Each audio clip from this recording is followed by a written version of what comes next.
il a marqué le monde du cinéma par ses nombreux rôles dans des films incontournables. Mais que devient Jean-Claude Van Damme, qui a interprété Frank Dux dans Bleu de Sport? Deux figures parmi les plus grandes stars francophones du cinéma. En 1988, Jean-Claude Van Damme n'a eu que des petits rôles dans le monde du 7e art quand il décroche le rôle de Frank Dux dans Bleu de Sport. Dans ce dernier, l'acteur belge donne la réplique à plusieurs célébrités, comme Forest Whitaker ou encore Donald Gibbs.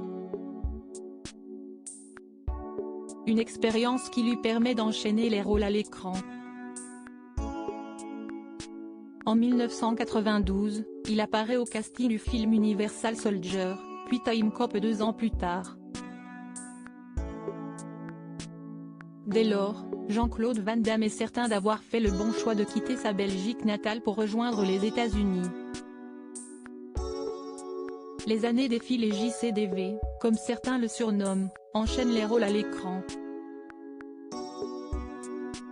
En 2008, il sort même son propre film, éponyme, où il raconte son histoire. Entre ses problèmes fiscaux, la bataille juridique avec son ex, ou encore ses difficultés de trouver des rôles qui lui ressemblent, l'acteur lève le voile sur sa vie sans aucun filtre. Que devient Jean-Claude Van Damme? Plus de 10 ans plus tard, Jean-Claude Van Damme continue d'incarner des personnages dans des films à succès. En 2012, les cinéphiles l'ont d'ailleurs vu interpréter Jean Villain dans le film Expendables 2, Unité spéciale. Il est aussi apparu dans le rôle de Maître Durand dans Kickboxer, Vengeance et Kickboxer, l'héritage.